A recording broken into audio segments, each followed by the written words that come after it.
Kolega Baranović, vi ste u svojoj raspravi završnoj rekli sada ovu jednu vrlo dvojbenu rečenicu, kaže ne branimo mi ovdje principe, ne brane kao klub HDZ-a principe, nego brani svoje ljude koje je postavio na određene pozicije unutar Obrtničke komore. Kako to uopće protumačiti? Ako gledamo u svjetlu ovog zakona kojeg vi predlažete, onda je suprotno od toga da se ovaj zakon donosi samo zbog toga da vi to sve maknete i da stavite svoje ljude unutra.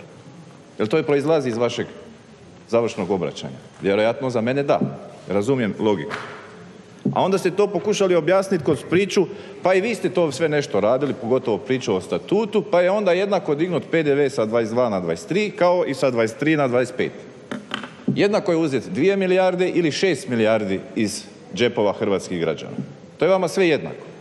Mislim da nije hrvatskim građanima to sve jedno, niti im je svima jednako i pokazuju to svakog dana, pa i na svakim izborima se osjeća ta vaša politika koja upravo već proteklih 1,5 godina sve zakonske akte prilagođava upravo tom principu o kojem ste govorili, da što više svojih kadrova smjestite u sve bivše ili postojeće agencije i u sve one koje osnivate, da biste zbrinuli sve ono što vi smatrate da treba onda ostati u sustavu, a paralelno plasirate priču o racionalizaciji upravljanja, o smanjivanju nekakvih prava i plaća itd.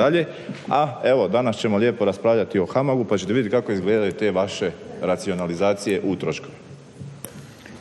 Odgovor na repliku, Petar Baranović. Hvala lijepa, gospođo potpredsjednice. Uvaženi kolega Boriću, a nemojte za Boga bar vi govoriti o uzimanju novaca od hrvatskih građana, jer ste zbog uzimanja novaca od hrvatskih građana trenutno u sudskom postupku. Trenutno ste u sudskom postupku kao stranka zbog uzimanja novaca od hrvatskih građana. Kao stranka, ne vi.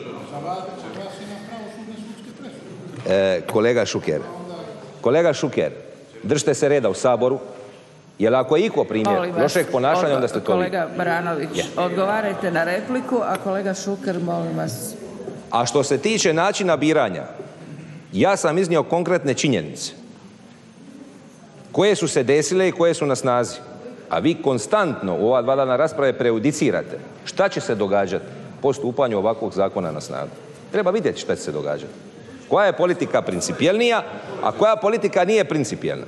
Jer jedan od kolega koji sjedi u vašem redu, a nije danas prisutan, je konkretno provodio te operacije na području Šibensko-kninske županije kad je u pitanju područna obrtnička komora Šibensko-kninske županije.